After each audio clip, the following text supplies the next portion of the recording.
So Jill, is there anything else you want to add? No, that's good. I mean, we can talk questions, later, but all sounds good. Go ahead and get started. All right. So with this, I'll first start recording and then, or maybe it was recorded already. Anyway, okay. So content management system, what is it? It's a web application that you use to build or manage your site. You will be just making changes to the site. We've already built the site for you. So this right here is the login URL that we share. If you have a different URL, maybe Jill can share that. But I recommend this one because we also have a help site that you can reference for Cascade, all the step-by-step instructions that we will talk about. So right here is the login link, but the URL to bookmark is northwestern.edu/CMS. Cascade is a web-based application, so you don't need to install anything on your computer. You will just use your NetID login to log in after you have been given access to the system. So I'm already in there, and with this login click, I will be taken directly to the dashboard in Cascade. You might see a login screen if you're not already logged into any other Northwestern application. So there might be a bit of a difference there. So I clicked on login, and now this is the first screen you see when you first log into Cascade. It's known as your dashboard. Normally, you really don't do anything here. You just come to your dashboard and then go straight to your site and do what you need to do. But it's always good to know what you're looking at. Once in a while, you might need to come back to dashboard for stuff.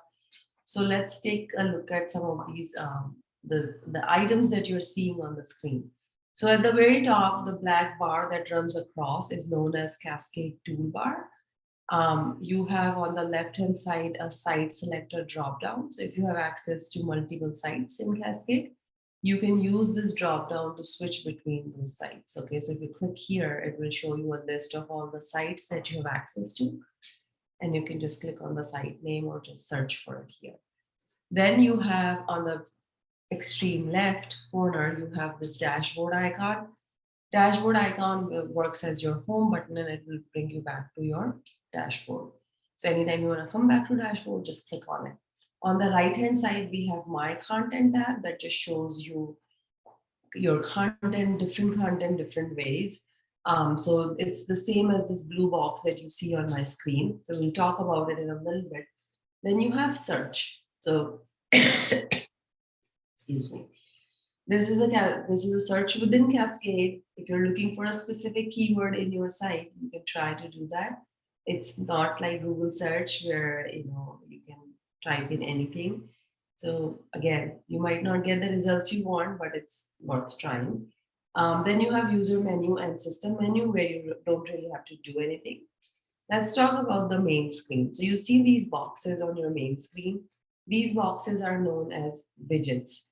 These widgets allow you to interact with your site content. The first widget that you see here on my screen is the user settings. There's nothing you need to do here. Then I have my sites widget. My sites widget, it works pretty much the same as the site selector dropdown. It gives you a list of all the sites that you accessed in your previous session. If you have a default site assigned to you, you will always see that here. So for example, in my case, Cascade Help is the default site for me, and I always see here. Rest of the sites will keep changing based on your activity. So this is another way to get to your site. You can either use the site selector dropdown or you can just click on the site name from under My Sites widget. Then you have My Content widget. So My Content allows you to see different types of content that you have in Cascade. For example, the first default tab that you see here is the starred content. So starred is like your favorite content. You can mark the pages that you frequently update as your favorite, and you will always see those pages here. So it just allows you to quickly get to those pages when you are working in Cascade. Recent will show you your recent history. So all your recently clicked on pages and folders will be listed here. So you see different icons here, right? This is a web page. This is a universal icon for a folder. This is a universal icon for people. So there is a name for these items that you see here. It's known as an asset. So an asset in Cascade is anything that you can create. Okay, you as a user can create folders, web pages, and files. Most of the times those files are uploaded to Cascade, but you can still, that's still considered as creating an asset. So you will hear me use this term interchangeably. I will sometimes say asset, I will sometimes say web page, because there are certain tasks that can be taken on any kind of asset that you have. So for me as an admin, a user is also an asset because I can create new users.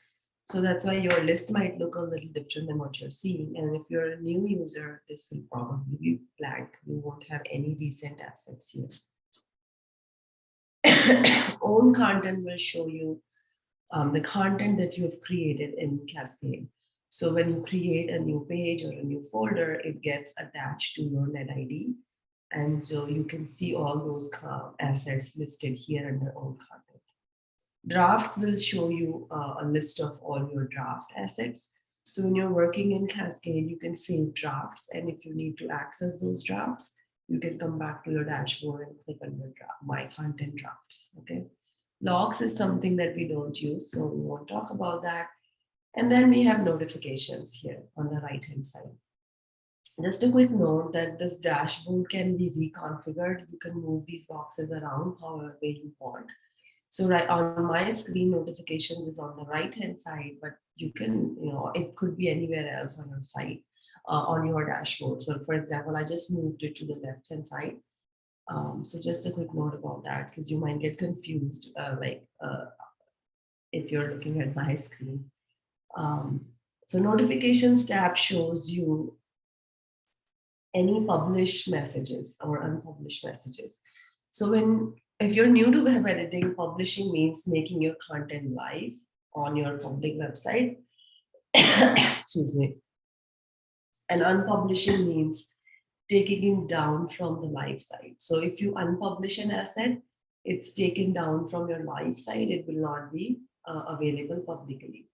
Publishing means making it live. So a message is generated when you publish or unpublish an asset. And you can see those messages right here on your notifications widget.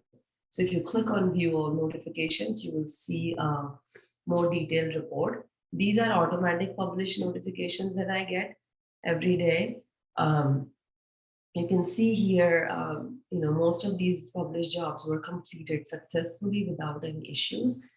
If there were any issues with your published job, it will say the number of issues here. Most of the times, those issues that you see here are broken links. So this will give you a more detailed report if you click on it. But right now, I don't have an example to show you. So if you're publishing a page with, say, lots of links, it's a good idea to come back to this published notification and see if there were any broken links in your published job. So you can catch them immediately. So I'm going back to my dashboard now. And then the last widget I have on my dashboard is link checker. I'm sorry, I'm a little uncomfortable right now. So link checker is a tool that scans your entire site once in a week for any broken links. So the publish notification will list the broken links on just that asset that you published, whereas the link checker will scan your entire site, and it's done every week. So if you look at the bottom bar, this is the report for my site, the default site that I have right here.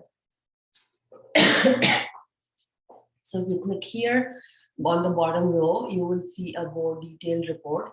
So if you scroll down, you can see the source is the page that has the broken link. Occurrences is the number of broken links on that page. So if you click show, it will expand to show you details about those broken links that you have on this page. Most of the times you will see broken links that are external to your site. So you're like going out of your site somewhere.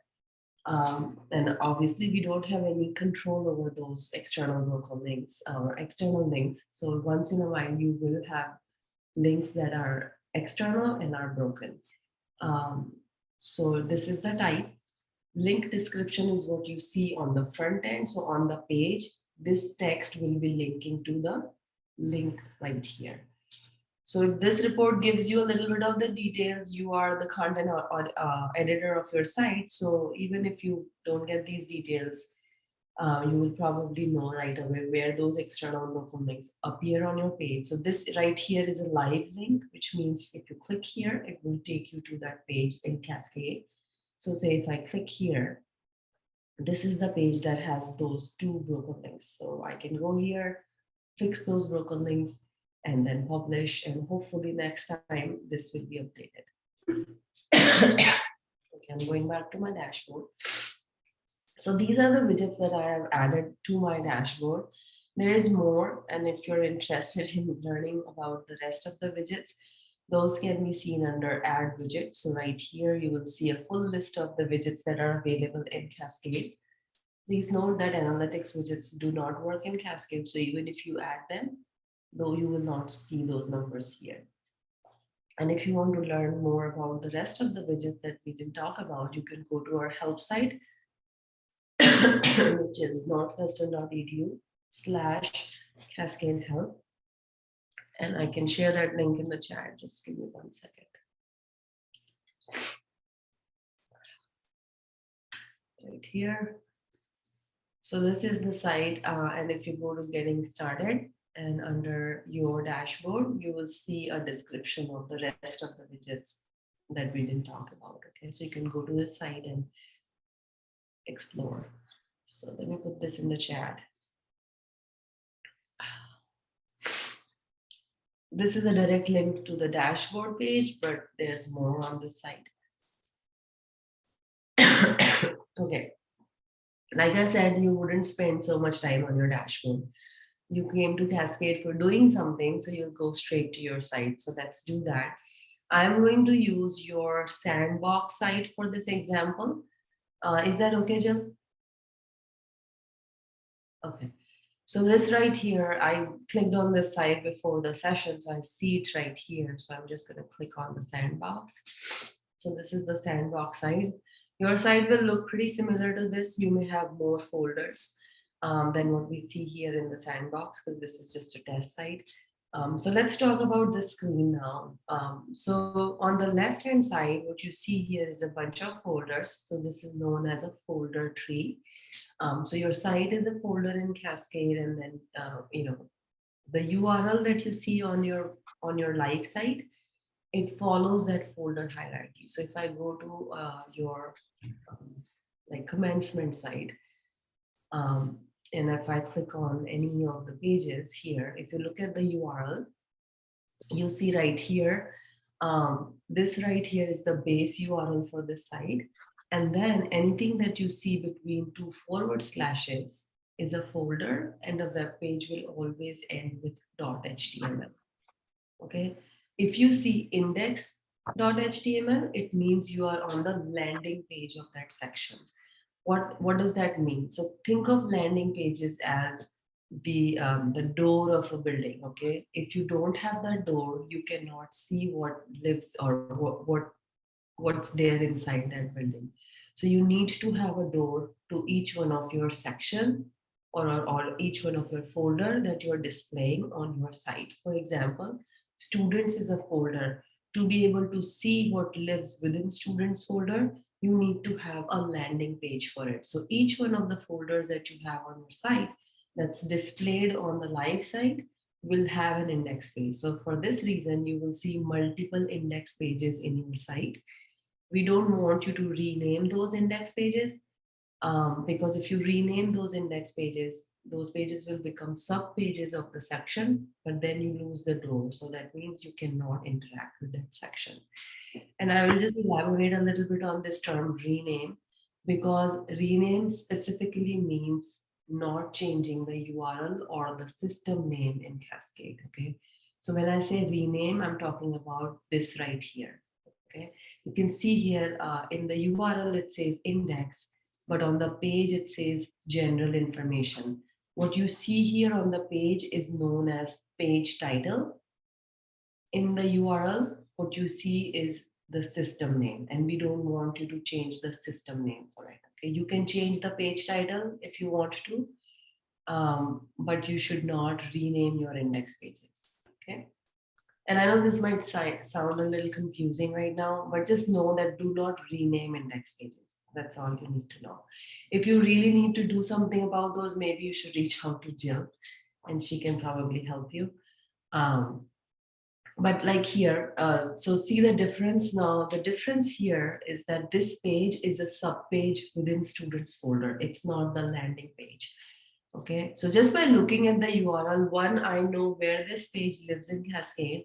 Two, I know if it's a landing page or a sub-page of a section. So the URLs give me that information. So if I look at the URL, just by looking at this URL, I can actually find this page in Cascade. So let me just go to commencement site for a minute. So right here is your commencement site. Oh no, I'm actually in a Feinberg site. Okay, right here is the commencement site. So if I look at the URL or the page that I'm looking at, so I need to go to students folder and then list of degrees page. So this list right here is alphabetical. So I can just go to students and then list of degrees, right? So this is the page that I'm looking at on the live site. So this is one way to find the page that you want to edit. Another way to find a page that you want to edit in Cascade is just to click through the pages that you or folders that you have and then find the page. Or what I recommend is go to a site. There is always an index page that's sitting outside of all these folders. That's your site's homepage. It belongs to the root directory. So SA commencement V2 is the root directory. That root directory also has an index page or the landing page. This is the one that, is sitting outside of all these folders, and that's the home page of this site. So if you just click on that, it will show you a preview of that page in the main window. From there on, you can just use your site's navigation, go to the page that you want to work on. For example, if I want to work on regalia, I just click on that, and then you see the focus in Cascade will change to that page. Okay, so that's another way to find a page. So we just learned how the URLs are created in Cascade. They follow the folder hierarchy, and two, how we can find pages in Cascade. Okay. All right, I'll go back to the sandbox site because I don't want to work in commencement. So right here, I have this index page, the home page of the sandbox site, and then I have a bunch of other folders. So like I said, it's important to know what you're looking at, because then, if you go to the help site, you will hear or read those terms, and you should know what a folder tree means. There is also a trash bin right above this root directory. So if you delete something from Cascade, usually it goes in the trash bin and it stays there for 15 days. I'm not 100% sure what the limit for your sites is, but for typically it's 15 days. So within 15 days, you can recover anything from the trash bin, and especially if you accidentally deleted something. So don't panic. If you accidentally delete something, it's there in the trash bin. So you just go to the trash bin and then say you accidentally deleted this folder, you can select this and restore. So just like you from your from on your desktop, you can restore anything.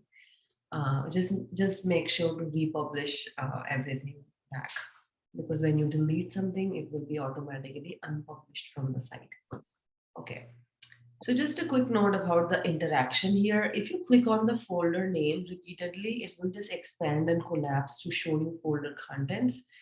But if you click on this little right pointing arrow, you will see the folder contents in the main window. So if you hear me say go to a folder, it specifically means that you have to click on this right pointing arrow. Just clicking on the folder name doesn't mean you're in that folder. Okay, so there is a difference. Because when you are creating a new page, you need to know where you want to save that new page. And if you just expand and think that, okay, maybe I'm saving a new page under about, it's not. I'm right now still at the root level. So you want to make sure that you're actually going to the folder, and for that you need to click on that right pointing arrow. So now I am in about folder. Okay. All right. So now we will add a new page. Okay. So again, like I just said, you need to know where you want to create new assets. If you are, say, you came to Cascade to create a new page. So for example, I want to add a new page under about. So I will go to that about folder first. So I clicked on that right pointing arrow. I'm seeing about in the main window, right? So I'm in that folder. After that, I will go to this pink button at the top. Okay, this add content. So there's a few additional items in my toolbar. My site name is populated right here. That tells me which site I am in. And then I have this add content. Add content button allows you to create new content. So you select the asset type from here.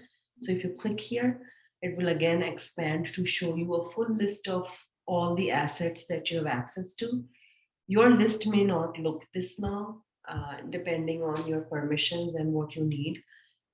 This list might look a little different, but the page names that you see here should still match. So within each asset group, for example, a web page or a folder, you will see different types. For example, I have a lot of different types of pages, right? This page here says events page. This is expand collapse, modules full width, modules narrow page, all of these, right? So different types of pages that I can create. Most of these pages that you see here have a specific use and purpose. Chances are you're not going to add any one of them besides the most basic page type, which is known as standard left nav page. So you might want to make a note of this. If chances are, if you are creating a new page, you're using this page type, standard left nav page. Okay, that's the most basic page type. Like I said, the rest of the pages have a very specific use and purpose. You will, like, for example, you will never reuse modules full width page, or maybe even events page, because that's already been added to your site. So you don't need to recreate it.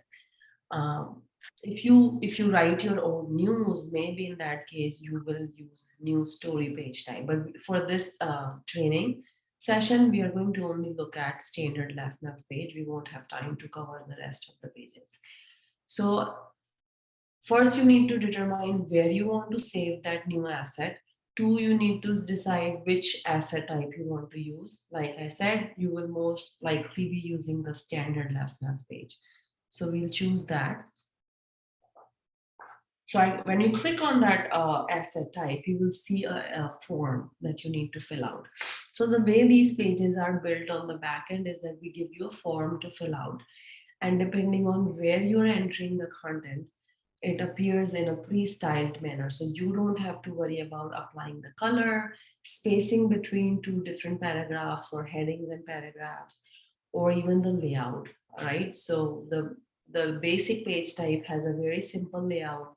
You have a main content area and maybe an additional sidebar that you can add on the right-hand side. So let me find an example. So this looks like a standard page, but it doesn't have a sidebar. So this right here. So this is the sidebar. So this page is a standard page. You can add main content or also add a sidebar. Okay, so this is your basic page type.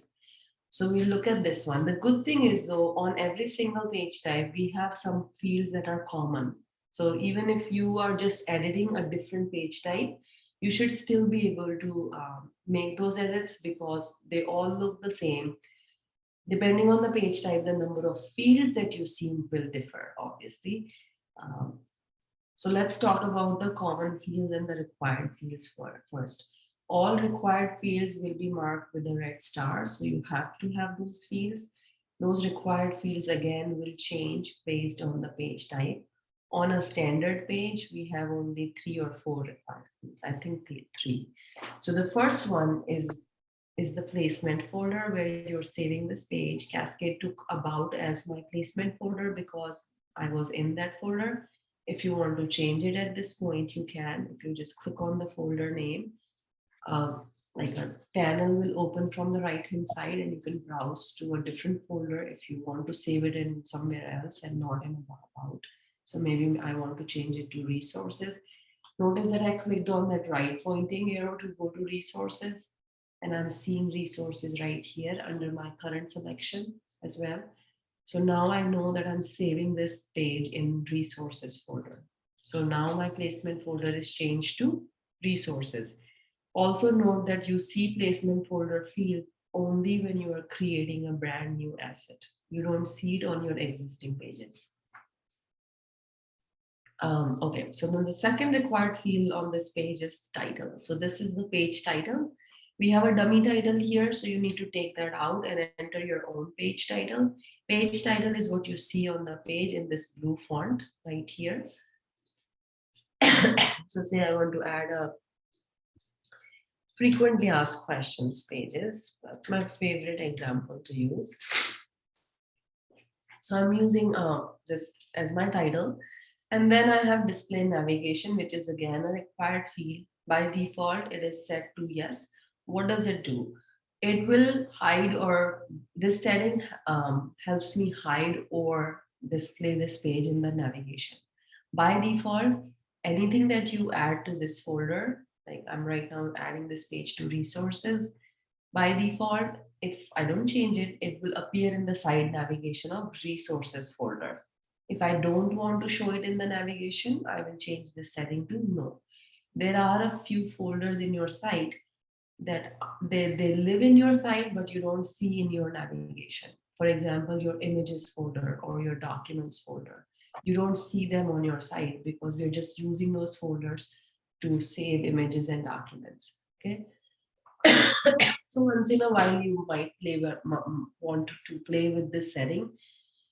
Especially if your site navigation is getting too long, you might want to change this to no for some of the less important pages. So these are the 3 required fields I have on this page. So I will go ahead and save it first. So the next step is highlighted at the top in blue. So click on preview draft.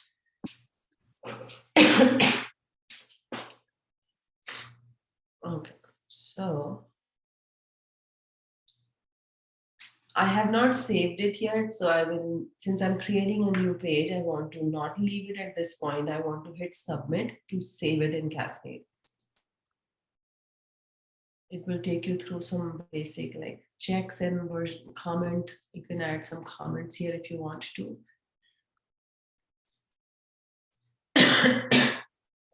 And some basic content checks. So I'm going to finish setting it up. So you get a message here. It says asset created successfully. If you notice in the folder tree, since this list is alphabetical, the page is added after events, whereas in my sites navigation, it's added, I mean, it's still added after events because that also, there's only 2 assets here. But in the folder tree, it will be added alphabetically, whereas in your navigation, if you add a new asset, by default, it goes to the as the last item in that list. Okay, so if you had more pages here, and if it wasn't alphabetical like this, you probably would have seen, maybe there was, let me see if I can change it to show you. Oh, there's already an events. Maybe I'll move context here. Okay. So now if I look at the test page that I created, okay, this page is probably not set to display navigation. That's why it didn't appear.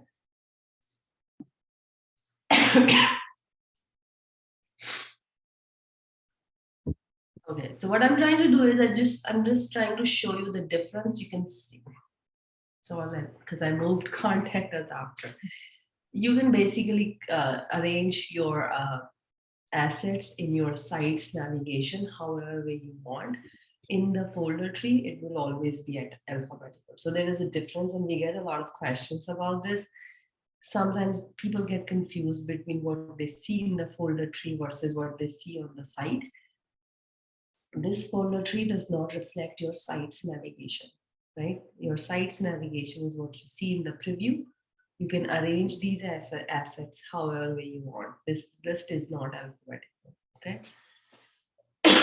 By default, all new assets are added to the end of this list. Okay, so now we have a test page. We created it, it's blank. Since it's in a template, there are certain areas of this page that are pre-populated. For example, the header, right? So the header is pre-populated. We added this page under resources, so that's also pre-populated. And then the footer will be there, right? So that's what it means to be in a template, because there are certain areas that you don't have to worry about. It will automatically be added to the page. So now updating this page will be just like updating any other page of your site. The first step will be to find that page that you want to work on, and then click on it. You should see a preview of the page in the main window, and then you go to edit. Notice that when we go to edit this time, we don't see the placement folder, because this is not something we want to keep changing, right? You don't want to move your pages around too much. So that's why once you have the asset has been created, we sort of hide the placement folder field, because we don't want to constantly move these around. So now we will go over the rest of the fields. Some of them are optional, some are sort of required.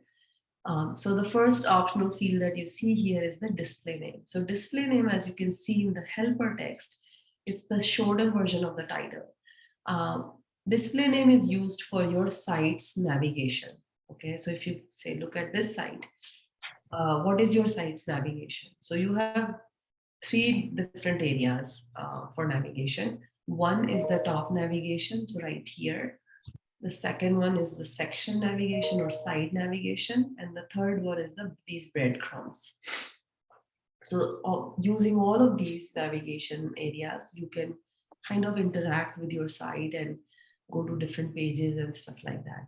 So if you have a display name, it will, that's what you're going to see in the navigation. And the reason we have this field is because sometimes your page titles are too long, right? So if you have a really long page title, imagine like if you have maybe like seven words in your page title, what that would look like in your site navigation, right? It will draw, it has a limited width, right? Site navigation cannot span to the full width of the page. So it has a limited width to work with. That's why we have this optional display name field. So for this example, I'm going to use FAQs, and you'll see how it will change. By default, you will see title in the display name field. So you don't even have to populate this. If you think that you don't need a display name, you don't need to populate it. I have seen people do this, and they really don't need to. So I'm only changing one thing here. Let's see what it looks like. So I'm going to preview my change. So you can see here how in my navigation, I see FAQs right here. In breadcrumbs, I see FAQs. And even in the dropdown, I see FAQs, right? So this is what the display name is used for. But notice how on the page itself, it still says frequently asked questions. And even the URL right here, this is what is going in the URL for this page. So it still says frequently asked questions. So I haven't renamed this page yet. Okay, I've only added a disclaimer.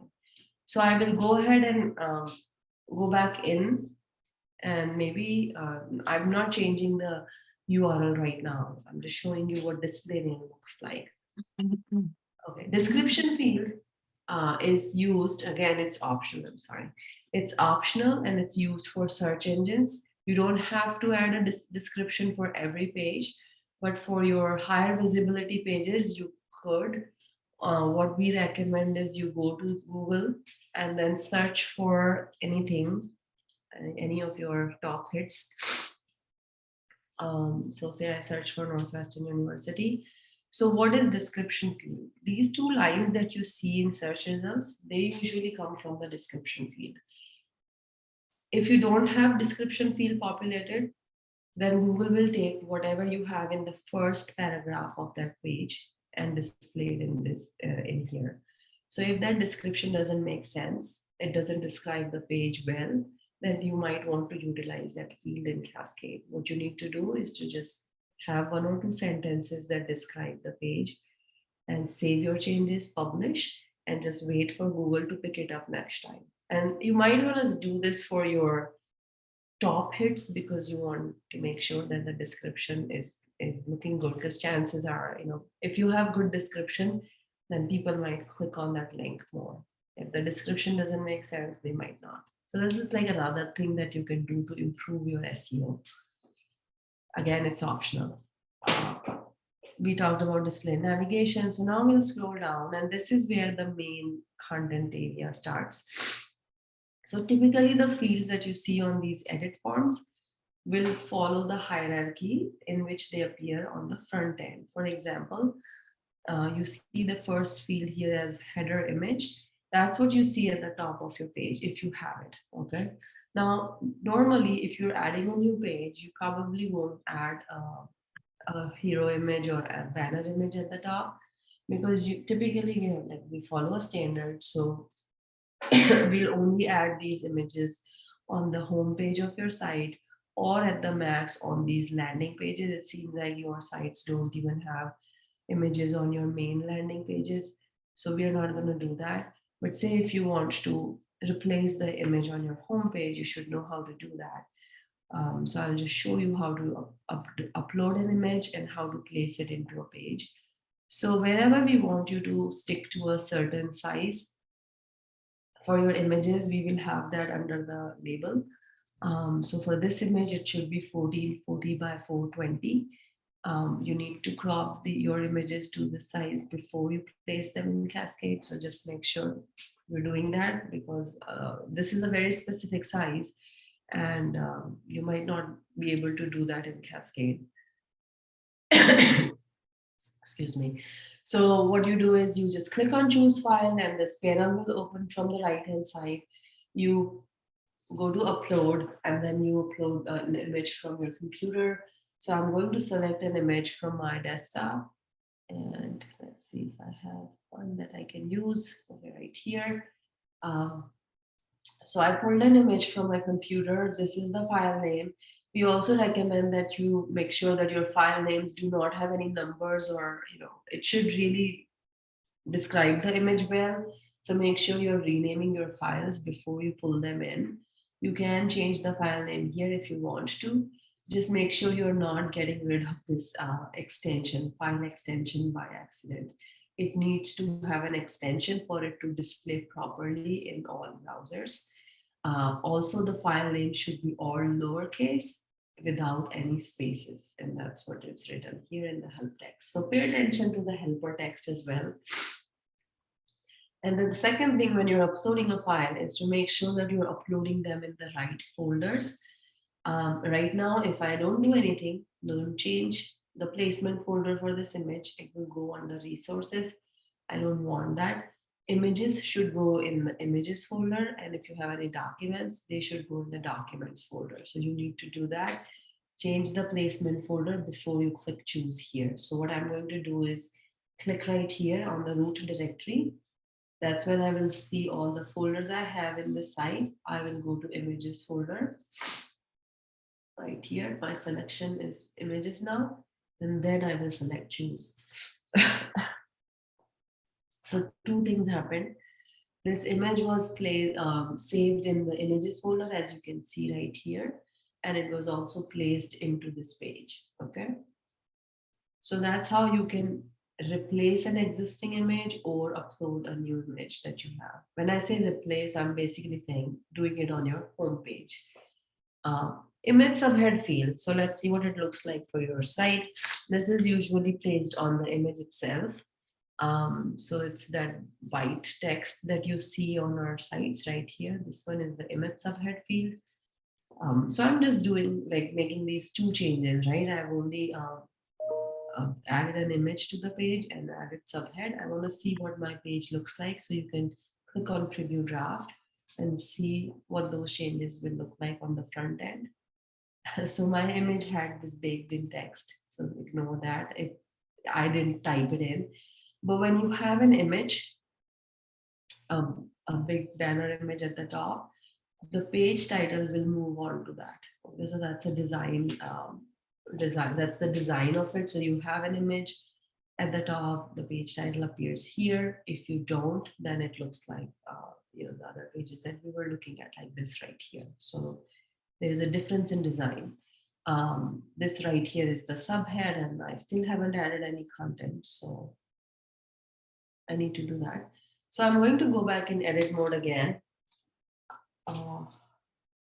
And this is where my main content area starts right here. So it's a very small area. So what I am going to do is to first go in a full screen mode, so I have more space to work with. So I'm going to click on this full screen icon. This is a universal icon. So I click on it. You can see how all of I don't have any distractions here, and I can work in this content area now. So this is your main content area. The toolbar that you see here at the top looks very similar to Word formatting toolbar, and it's known as visivig. What you see is what you get. Okay, so the content that you place here will pretty much look like what it's going to be on the front end. That's why the name. So let's add some content here. An important thing to note about copying and pasting in Cascade is that you should never directly copy from your source and paste into Cascade. You need to remove the existing formatting before you paste in Cascade. And it's true for all web editors. Even if you're using Outlook, you need to do that. If you're using Gmail, you need to do that. You need to remove the pre-existing formatting. So for that, you can either use Notepad, or Cascade has a built-in text editor, and you can use that to remove the formatting. So what your process will be like, say you are copying from Word, so you will copy from Word, and then you can either paste that text in Notepad and then copy again from Notepad and put it in Cascade, or you can copy from Word and then go to edit, click on paste as text. Now you are in plain text mode, and then paste here. You will have to use keyboard shortcuts for cut, copy, paste in Cascade. So I'm going to copy some text from one of your pages. This looks good. I'm going to copy this. And before, I'm already in plain text mode, so I'm just going to paste it, and you will see all the formatting is gone, and that's fine. Most of since I've started with the pre-formatted text from your site, you might feel like, why do we want to do that work again? But you will be doing something else, right? You most likely will be copying from Word, or you're typing here. So you'll have to anyway apply the formatting. Okay, so we have only a few formatting options here, and that's for a reason. We want your pages to look consistent. We want you to stay within the template and follow the best practices. But the good thing is it allows you to focus more on the content part and not on the styling part, because you don't have to worry about styling. So now say you want to create a visual structure on your page, like applying these headings that you see here. And then you might want to create some links like we have on this page. So we'll take a look at all of that. So if you want to apply a heading on any of your content, you will just select that text and then go to formats, headings, and start with heading 3. This is important, so you might want to make a note. The first heading in your content area should always be heading 3. Even though you see heading 1 and heading 2 in this list, you should not use that. So we want you to start with heading 3, and then you can go in, you can go all the way up to heading 6. You should also use your headings in order. So just because of the way a heading looks, you should not skip a heading ever. I've seen this enough where people use heading 3 and heading 5 and they skip heading 4 altogether, maybe because they don't like it. So you need to follow the heading structure, use your headings to create a visual hierarchy or structure in your content and not to style it. And I will say this with emphasis because of accessibility. We want to make sure that our content is accessible to people with disabilities. And this is one of the requirements. You have to make sure your headings are used properly. Proper use means not skipping a heading level and using headings where needed, meaning when you want to create a structure and not to style it. Okay. So these are the only two rules that we need to remember about headings. So I'm going to start with heading 3. And this is what the text will look like. It will automatically change the color and the font for you. Like I just said, you have to follow the heading hierarchy. So for example, if say this section is a subsection of the heading 3, I will use a heading 4. This might happen where you will have an extra line break in the excuse me, the text above will be caught. You don't have to do this, but this happens all the time. Hopefully when you are copying and pasting from Word, you wouldn't run into this issue. So there was an extra line break, 2 line breaks right before this heading. That's why I was seeing that extra spacing. So I had to go in the HTML to remove that. But this is heading 4. And if say I had another subsection, then it will be heading 5. So just make sure that you're following the heading structure. So that's how you will apply the headings. It's under formats and headings, okay? If you go to the help side, we have again a page on this part, so you can follow the instructions there. Then we have bold and italics, so you can apply that. Bulleted list and numbered list. So if you want to apply that, just select the text and click on the bullet list. So it's just like how you do it in Word. And I don't see it again because of those line breaks. So this has issues and I'm not seeing it at all.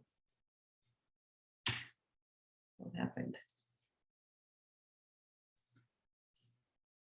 So it should show me a purple bullet, or maybe there is a different style. Oh. Jill, do you know why it's not showing? Is it not working?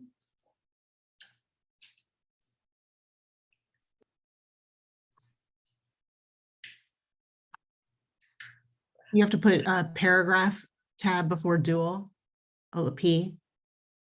Right here? Yeah. The li needs to be in a P tab. Oh, this doesn't look right. See, okay, now it works. There are some extra line breaks in here for some reason, so I think that's messing it up. But normally there should be no problems. And if there are problems, you'll reach out to Jill. She'll probably help you fix those. Sometimes it happens that if you highlight everything you want to put into bullet points, the first time you hit, it takes way too many things. And then I just hit it again, and then it does the right thing. So you just sometimes have to hit it twice or to go do exactly what you want. Okay. So maybe if you want to apply bullet list, what you do is you bring your cursor to the first item, and then you just hit this. Oh, so right here, you can see it's not adding it because there's line break. And then if you want to apply it to more items, you just add them to this same line and then hit enter, and it will, just like Word, sometimes in Word as well, you have to do the same thing. Shouldn't be like that, but sometimes it does that because we have extra line breaks. This is what your bullet point looks like. We don't have indentation in your toolbar. So if you want to indent or create a nested level, you hit tab or shift tab to come out. Okay. This is how, I mean, these keyboard shortcuts are universal. So this is what you do in Word as well. So tab and shift tab. So if there is a third level, then you would do one more tab. It looks the same. Okay, so that's your bulleted list and numbered list. The next item we'll skip over. What time is it? Links. Maybe I'll go over the image option first, right here. So if you hover over these icons, you will get the name. So just be patient, especially if you're new and in the beginning. I always say that take a step back, don't touch your mouse and just look at what you have on your screen. That will help you figure out or see better. But when people they're touching their mouse and moving it, they sometimes don't see what's right in front of them. So you need to just leave the mouse, see what you have on your screen because it's right there in front of you. And if you hover over these icons, you will get the name. So we'll talk about the image option right here. So we saw the image option earlier. It had a fixed place. It will always go at the top, right? But in the content area, you can place an image anywhere you want. If I don't know if you have any standards, Jill, but we typically recommend that you don't insert big images in your content area. Maybe you can insert a headshot. But if you there is no size restrictions per se, so you can ideally it should be small, but technically you can insert any size image. So say you want to add an image right here, maybe here. So first you need to bring the cursor where you want the image to go. And I'm going to remove the bulleted list from here. So I want an image to go here. I will place the cursor and then go to the image option and it will open a pop-up. What I need to do is to first make sure that I have the image in here. So you can either just upload it while you are inserting it. In this case, I'm just going to choose an existing image, or maybe I'll bring an image. Don't ever use the external image type because we don't want you to host or link to an external image. You have to make sure you are uploading your images to Cascade first. One thing about images, make sure that your images are not super big. I've seen this a lot. People upload like high resolution images and they might look okay in your browser with your internet speed, but you have to think about everyone else. If your audience is international, then you have to think about the data limitation where someone in like an Asian country might have. So do not upload huge images. And when I say huge, I'm talking about the file size. There is absolutely no reason for you to upload an image that is more than an MB. And I'm talking about the biggest size we have is the hero image, the one that we uploaded earlier. Um, the rest of the images will typically be smaller than those. So like I said, no reason for you to have huge images. They not only slow down the page load, but they might also not display properly in all browsers. We are looking at the modern browsers, most up-to-date versions, but if someone is using an older version of a browser, the browser might load the actual size of the image, which will cover the entire text. So you have to think about all of that. So make sure your images file sizes are not big. And so in this case, I'm going to maybe bring an image, another image, and my selection is images already, so that I don't have to worry about. I'm going to bring this headshot, a placeholder. So this right here is my placeholder image that I wanted to bring in. And then, so this right here is the file I have. It's going in the right folder, so that's good. And then I'll just click on choose. So it was placed into the images folder, and then it was also placed in this page. Now, another accessibility best practice for images is that you have to make sure you're adding an alternate text or image description. Because our visually impaired users cannot see, this image description is read to them. Okay, so you need to provide a good alternate text for all your images. We also don't recommend that you mark your images as decorative as much as possible. Okay, so do not check this box. You need to take this file name out of the image description field and enter a good alternate text. A good alternate text is, ask yourself this question: what will be helpful if I couldn't see this image? Right? And so think about the content of the page, why you're adding that image, what information is that image giving to your user, and enter an alternate text.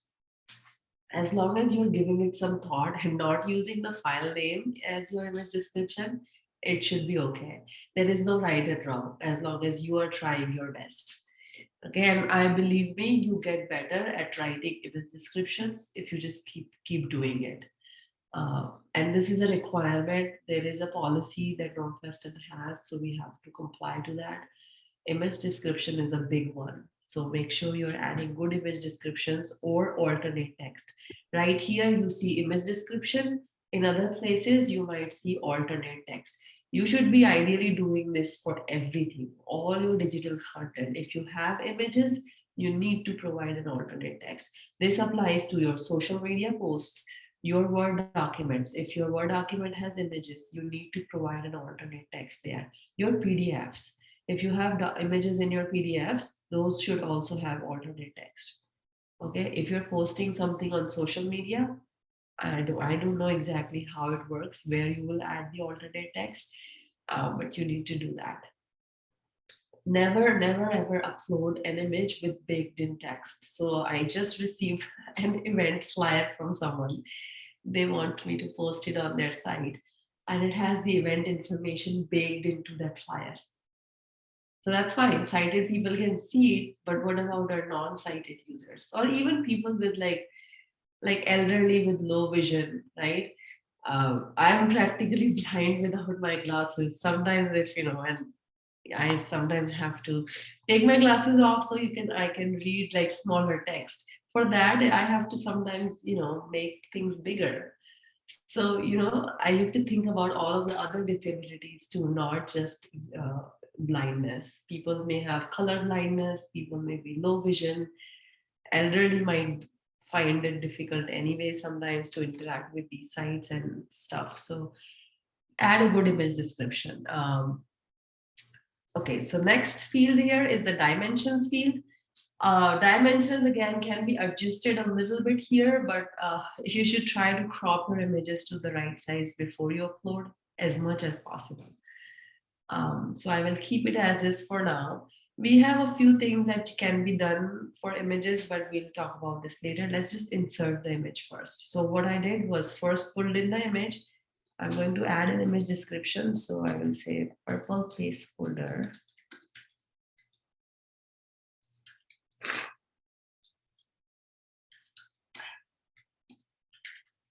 Okay. So right here is the placeholder image I have. It's too big, so I can make it smaller. So right now there is no text wrapping around this image, and depending on the size of the image, you might not need it. In this case, I think it will look better if I added some text wrapping. So what I do is I select the image and go back to the image option. You see this styling and the CSS classes. These CSS classes are like small pieces of code that can be applied to a certain element. In this case, the element is an image.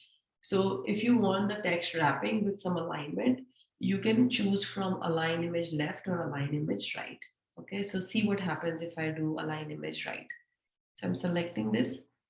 So from this list, all you have to do is to select the class that you want to apply.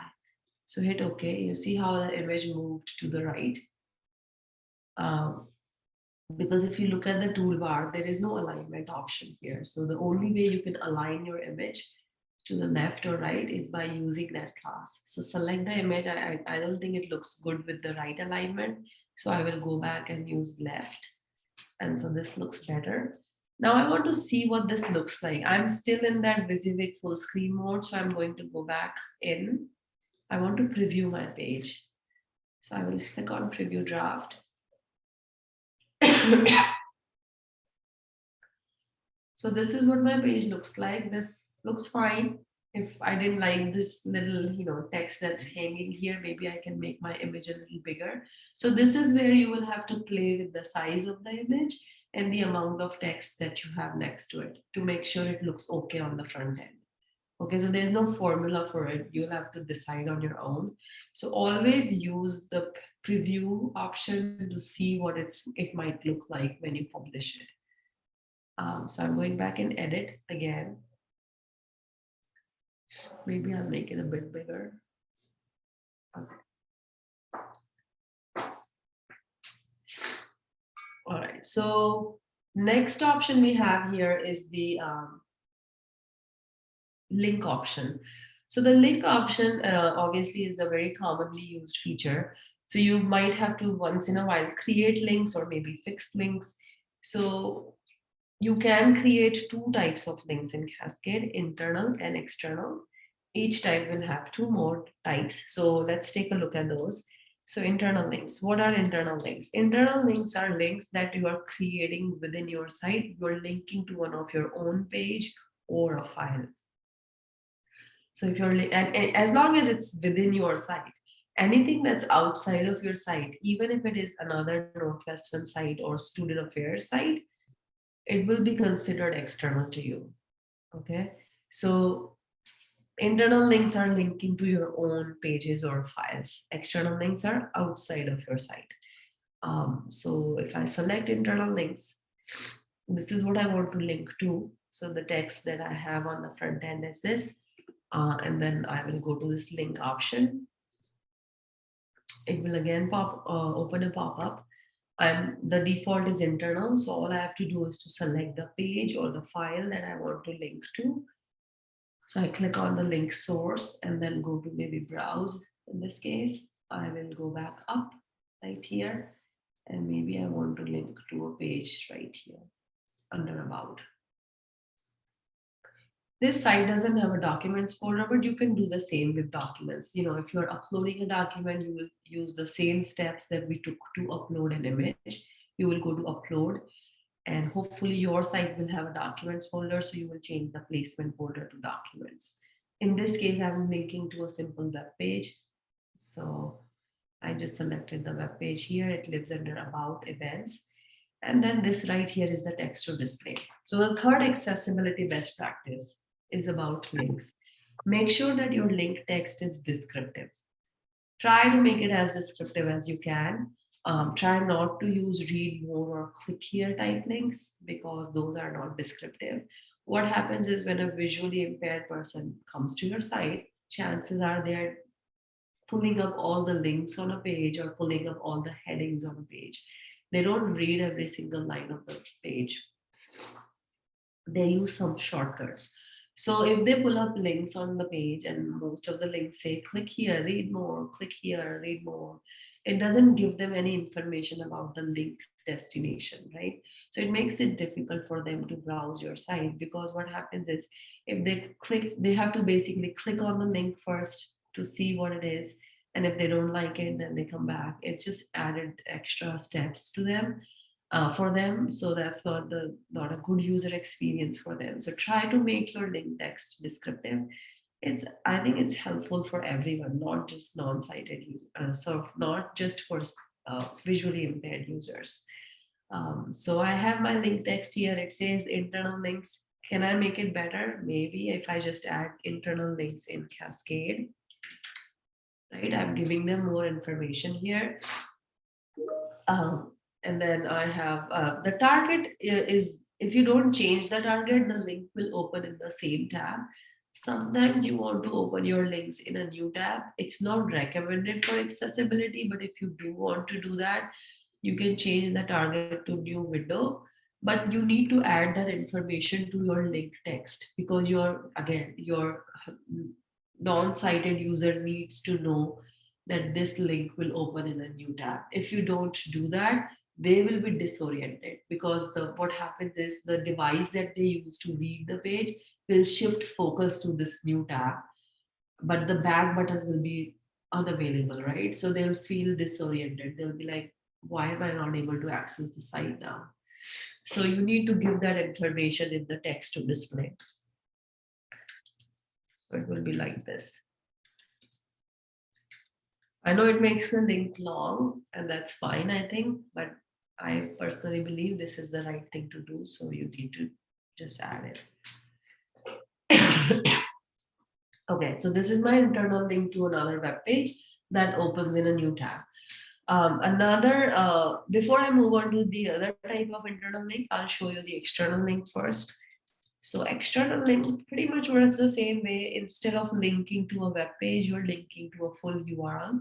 So select the link text, go to the same link option, change the link type to external, and then just paste the URL here. I recommend that you grab the entire URL from your address bar instead of typing it. So just copy paste and then make sure your link source always starts with HTTPS. Okay. In this case, I'm not changing the target, or maybe external link. I'll open it here.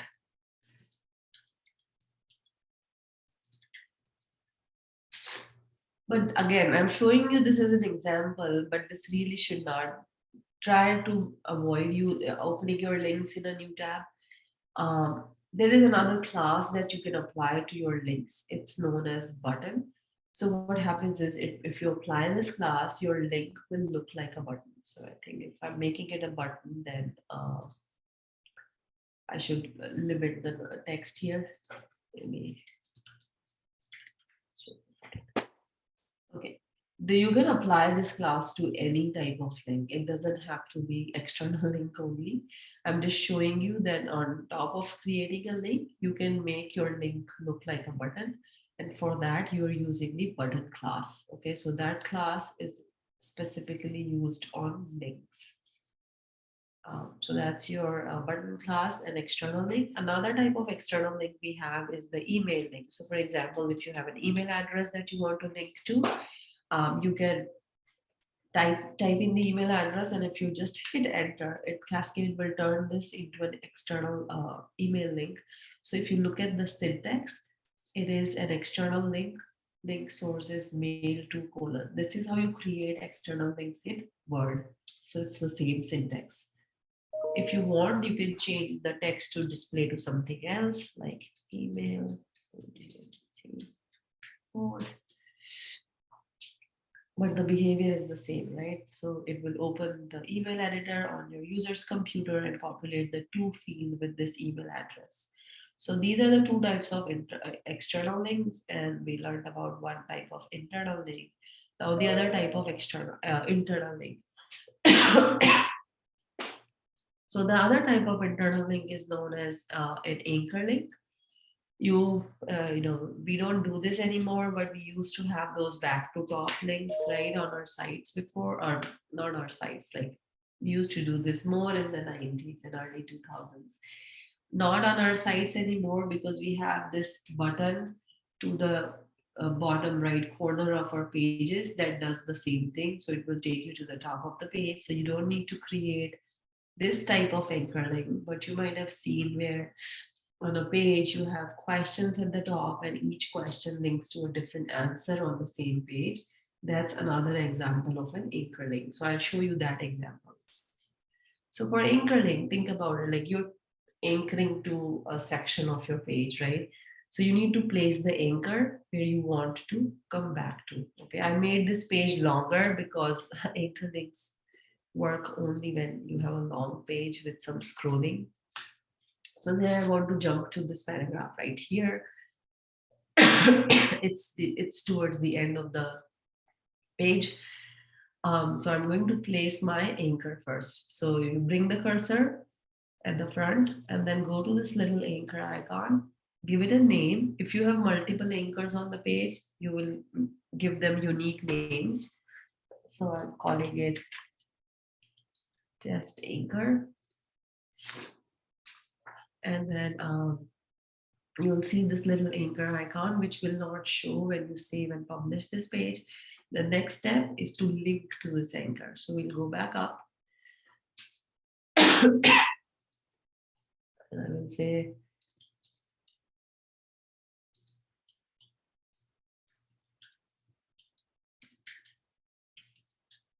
so this is my link text.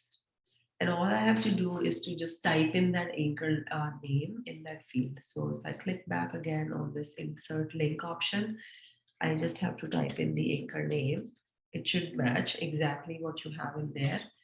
And then click OK. So this is an internal anchor link. It looks the same like your other links, but the behavior is different. So let's see what it looks like so far. So I'm clicking on preview draft. So you see how I'm making these small changes and I'm clicking on preview draft. So you should do that when you're working on a new page.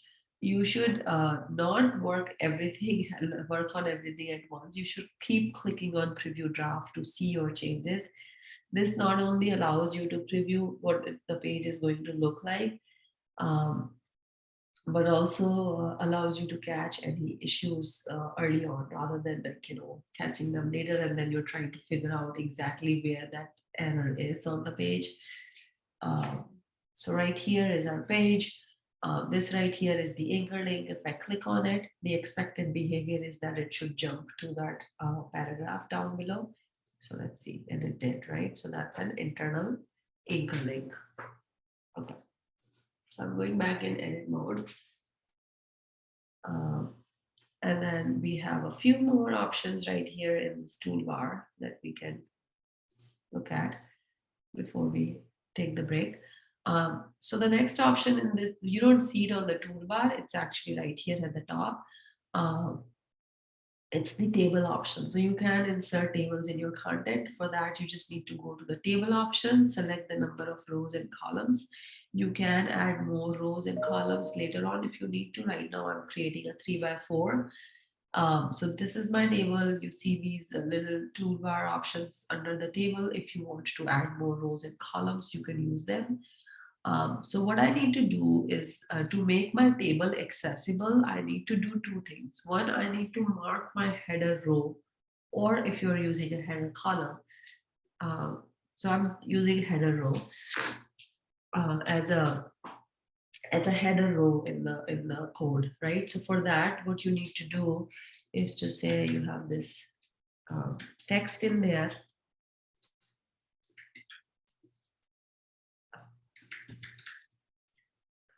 Right? And then to do so, like to mark your header row as a header row, you need to select the entire row, right click, go to cell properties, change the cell type to header cell, change the scope to row, and click OK. This is what your header should look like, right? If you have a header, if you don't have a header, that's fine. But if you have a header, you should take these steps. Again, you might not remember everything, so I recommend that you go to the help site and look for table. There is a page right here. If you go to the help site under creating content, or actually basic editing tasks, there is a page on tables. So the steps that I've just took are listed here. So you can go to the table page and if you're, especially you're not going to remember all of this, that's why we created that site, so you can reference it later. So this is number one. The second step that you need to take for making it accessible is to add a table caption. So if you select the table, go to table properties and check this box caption, you'll see that there is a little like text area added right above the table. So you have to add a table caption. Table caption is like a title for your table. When you save it, it should move to the bottom left corner of your table. So it won't be as, some people find it intrusive. They don't like the way it looked. But we need to do this for accessibility. So we moved the table caption to the bottom left corner. The good thing is that it still appears at the before the table when someone is using the screen reader to read it. Or maybe to give you a better example.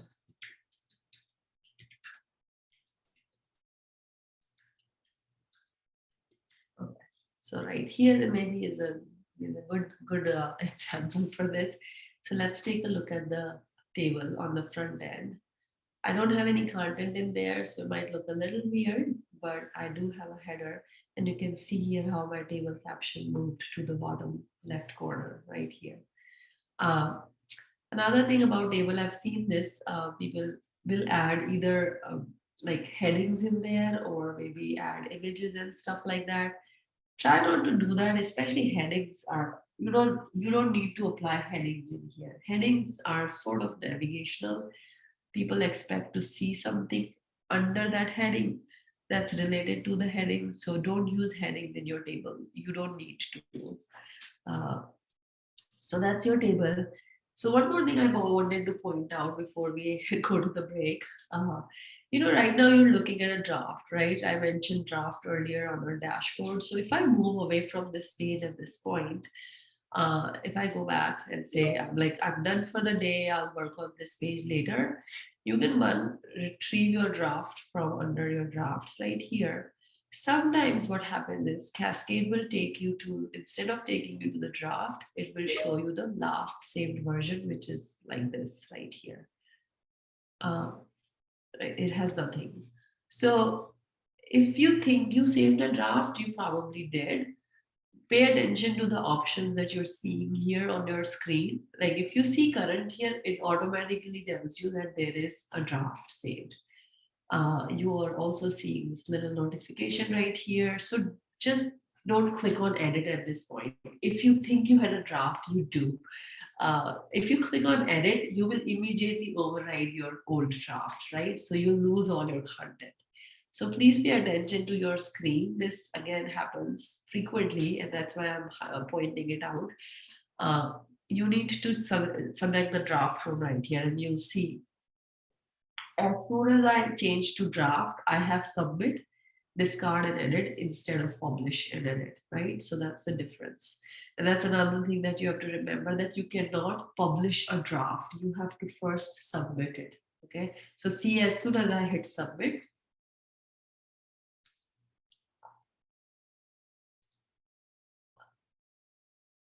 I get the publish option. So you cannot publish a draft. You need to hit submit. So publishing a page in Cascade is a two-step process. First, you save your changes to Cascade, and then you hit publish. That allows you to keep working on the back end without having to publish something right away or worry about publishing right away, right? So right here is my test page with all the options that we have. So we have a sidebar option left. Maybe we can go to the break and then regroup at around 11 o'clock. We'll take a look at the sidebar and then I'll go over some of the other tasks that you can take on this asset type. Okay, so let's take a break. We'll regroup at around 11 o'clock. Sounds good? Give me a thumbs up. I can't see you all. If anybody wants to thank stick you so around with any much. questions, I'll stay here if anybody wants to ask anything. Okay, I see we have some things in the chat. Okay, well, it's all. Yeah, I've been covering the chat. Okay, sounds good. All right, thank you, Jim. I'll go get some water now. All right, see you guys later. Bye. All right, thanks, Nimisha. Yep. So you can see McCormick and Weinberg, they're always publishing. So those guys are publishing right now. Sometimes your published job might take a little longer because all of these guys are publishing with you. So it's kind of like how a printer queue works. So you might have to wait every once in a while, but typically it doesn't take that long. So after you publish your page, you can go to your live site or test site. Always refresh your page before you check for your changes. And if you still don't see your changes, then maybe try a different browser, because sometimes the browsers cache, they won't update. So always try a different browser if you don't see your changes right away. And if that still doesn't work, then maybe go to your publish notification in Cascade, which is on your dashboard, to see if there were any errors in your published job. Okay. Like I said, most of those errors are broken links, and that should not prevent your changes from going live. But if you see any other error besides broken links, then maybe that's something that either Jill has to fix or we will have to fix for you. Anyway, let's go back to the page because there are a few other things that I wanted to show you. Well, maybe I'll go to the test page that I created, not this. So I'm clicking on recent to find the page that I was working on. So this here is the test page. So this is a step that you should take right away, especially if you are creating a new page. What you need to do is, the first thing you need after you save the new page is to take it out of publishing, because you don't want your test page to go live accidentally. So what you need to do is to go to edit here after you, and you can do this for any other page that you're working on. but especially for new pages. So the default tab is content at the top. You go to configure and uncheck these two boxes. Include when indexing and include when publishing. When you do that, Cascade will take this page out of the side navigation as well as publishing. So your test page will not go live accidentally. Okay, that's what it is doing. And you need to do this for your new pages or any other page that you don't want to publish accidentally. Especially if you have multiple editors working with you, you need to do that because other people might not know that you're working on this page and you don't want your test content to go live. So now this page is out of publishing. See what happens when I try to publish it. I will get an error message. So this works as a reminder that I need to put it back in publishing. Because I took it out of indexing as well, you see how it doesn't appear in my side navigation, and that's what you want. Because if someone goes in and publishes your entire site, that test page, even though it's not published, it might still appear in the side navigation. So you need to uncheck both the boxes. Okay. Now, if you want to send a link to that test page though, you still need to publish it to test. So what you can do is if you can quickly publish it to test and then take it out of publishing. Okay. So there has to be a logical order in which you do these things. So just know that if you're taking it out of publishing, you cannot publish to test either. So you have to put it back in publishing. Okay, so that's that. And then there are a few other things that you can do. So if you click on more right here to the right hand side of the screen in Cascade main window, you have move, rename, and a few other tasks. I won't talk about move and rename because these two change the URL and that might create problems. But say you want to delete this page, like this is a test page, I will be deleting it. So if you want to delete an asset altogether, you just click on delete and it will just delete it. What happens at the time of deletion is Cascade will also unpublish it from the site, from the live and test destination. And you might have to select the test destination. Like I said, sometimes only live is checked by default. So make sure when you're deleting your asset, you're also unpublishing it from all the available destinations. So I deleted it. It's in my trash bin, as you can see here. Let me put it back, maybe because I have to show you some other tasks too. So right here, it went back to resources, right here. And then unpublish. So unpublish is different from deleting. Unpublish will only take it down from your live or test site, but keep it in Cascade. Okay. So what's a good use case? It's like, pages that are up on the site for maybe 3 or 4 months of the year. Every year you maybe make changes to the same page and republish it, keep it up for next 3 months and then take it down again. Undergraduate admission is a good example. They have a few pages like this that go up only a few times in a year with different content every time. So they don't delete those pages, they just make changes, but they do unpublish those pages because maybe that content is not applicable for a certain period of the year. So in that case, you might want to just unpublish your page. So if you do that, the page will be taken down from your selected destinations and it will stay in Cascade. So again, in that case, you want to make sure that you have taken it out of future publishing, right? Because you don't want it to go live again. So in that case, you will just unpublish first. In this case, I can because there is no destination, but unpublish and then go to edit again, configure, and uncheck these two boxes. Sometimes when you unpublish an asset which has been on your live site for a while, you might also have to republish your entire site or just the parent of that folder. For example, if I unpublish my frequently asked questions, in this case, I will have to republish my entire site. Why? Because I'm taking it out of this top dropdown, and this top dropdown appears on every single page of the site, no matter where I am. I can still hover and see where so I need to republish the whole site. So you need to ask yourself, okay, I'm unpublishing or deleting an asset from the site. What areas of the site does it affect? Does it affect only a certain section? Does it affect any of the global areas, which is your top header, this top navigation, or your footer? If the link appears or the page appears in any of these areas, then you need to republish the whole site. And publishing the whole site means publishing your root directory. So you're publishing this entire folder. In this case, it's sandbox v2. So I will go to that folder and publish.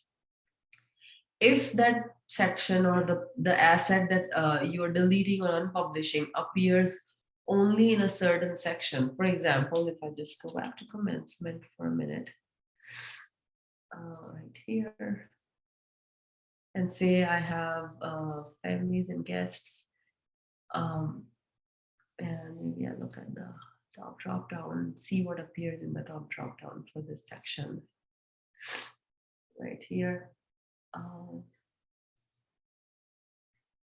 I'm looking for a folder. So you don't have any subfolders, maybe students, no. Most of these are just saving web pages within, so I don't have to worry about that. But in this case, say I like added or updated a new item in this top drop down, I will have to republish the whole site. But if I had a sub page, like if I go to the help site, I may not always have to publish the whole site is what I'm trying to get to, but I can't find a good example to show you. Yeah, I cannot find a good example, but you get the idea. Like you just have to ask yourself, what is this affecting? Is it affecting the top navigation or is it only affecting the side navigation? If the answer is top navigation, you need to republish the whole site. If it's only affected, for example, see here, this is the active parent, oh, actually, section header, then there is a folder under active named active parent. Then there is another folder within active parent that is labeled as active child. And there's another folder within active child that's named as active grandchild. So say I deleted active grandchild. Do I have to republish the whole site? No. Why? Because active grandchild does not appear any of these top navigation items. It only appears when I go to active child. So in that case, I don't need to republish the whole site. I will only publish the parent of active grandchild, which is active child folder. But if I say deleted this link right here, okay, this probably appears in the top navigation because it's directly under section header, right? So in that case, I will republish the whole site. And if you're like confused, you're like, I don't know what to do, maybe just republish the whole site every time. The only issue is that it takes a lot of time and it might also slow down others.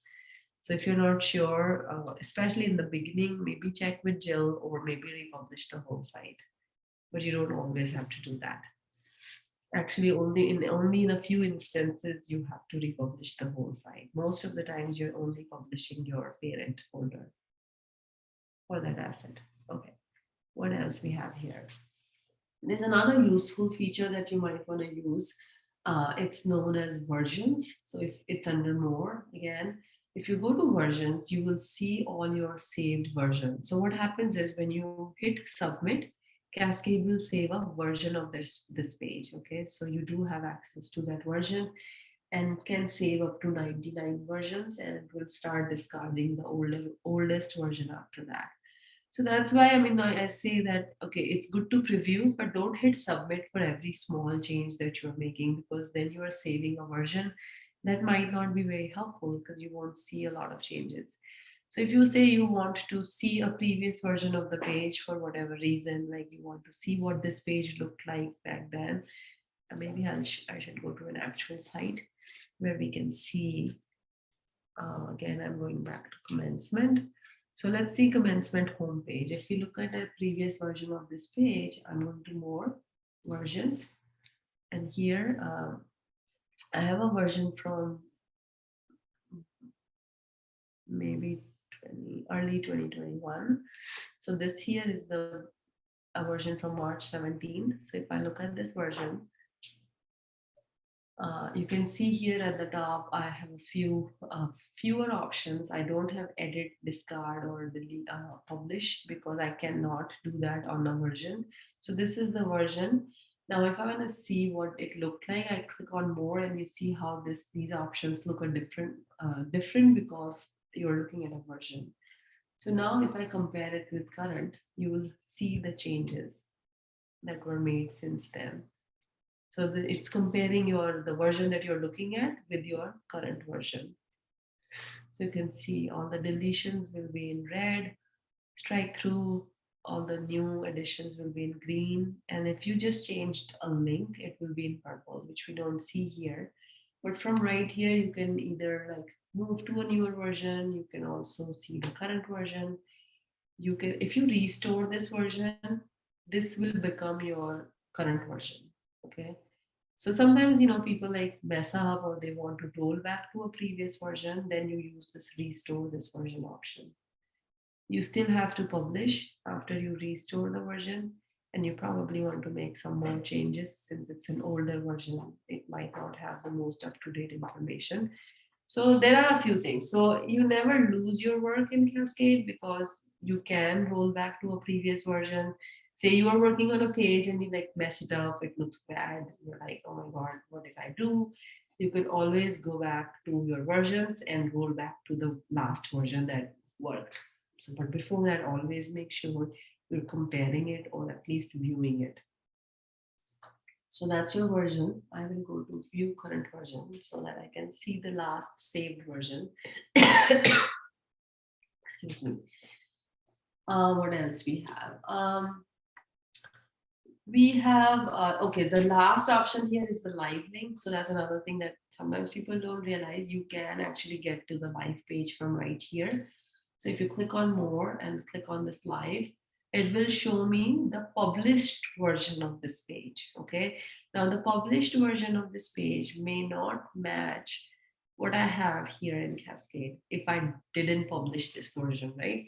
So if you're like making changes and you also want to see what that live version looks like, I mean, you can go directly to that site, but you also have the option from within Cascade, especially from your new pages. Like if you're working on a new page and you want to give the live URL of that page for a newsletter to someone, you're like, here is the URL of this page when it will go live. So you can just go here and then say, for example, if I go back to my test page and someone is like, I want to include this page in my next newsletter. Can you give me the URL of this page? And I can do that just by going to more and live. It will obviously be page not found for me right now because I haven't published it, but this is what the final URL of this page will be when it's published. Okay, so you can do that. I also mentioned earlier when we were talking about desktop that you have the favorite option. So how do you mark a page as favorite? All you have to do is to just click on the star option right here. And it's going to always show in my favorite list now. Okay, so that's how you do it. And then we have, I think, oh, I'll just show you because especially for a brand new page, you might want to do that. Remember I mentioned rename and how my this page URL is still long and it doesn't match with my display name. So if I want to do that, you go to more and click on rename and you will change that. This is the system name. So what happens is when you're creating a new asset, Cascade will take the page title and use it for your display name as well as your system name. So that's the default. So system name and display name will default to page title when you're creating a new asset, but you can change it. So now you are basically changing the address or URL for this page. So what happens is when you rename Cascade, especially if this page was published, it will take it down from the live site. So I'm clicking rename and see what happens. It will say FAQs here. So I need to refresh. And now it's changed to FAQs, which means that if I click on more and live, the URL will be different. it says FAQs now, right? And before it said frequently asked questions. So you can do that for your newer pages that you have not published, but try to refrain from moving or renaming for your pre-existing pages because you might be breaking links. When you move, rename, or delete, that page delete is taken, like delete is different because it's completely gone. But when you move and rename, you're changing the URL of that page. So you have to think about all other places that this page might be used, especially if it's a URL that you use in your printed material. You definitely don't want to move or rename it without checking with your with Jill and others. They can help you place redirects if you need to do that. So it could be a bit, dangerous for you to do that without thinking. So this is it. This is the basic cascade. We learned about how to create a new page and how to edit existing pages with using the formatting options that we have. Like I mentioned, there are other page types, but unfortunately we don't have time. And especially for new users, we we try to stick to the basics first so they can get comfortable. And once you're comfortable in using the basics, then you can move on to the other pages. With this though, you should still be able to make any text edits on your entire site. Okay. I am ready for questions. I know Jill has already answered a lot, but if you have any questions specific to what I talked about, let me know. I'm here.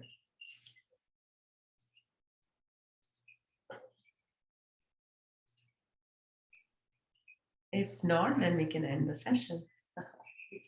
This is recorded, so we will have this on the website. I will send all of you an email with a link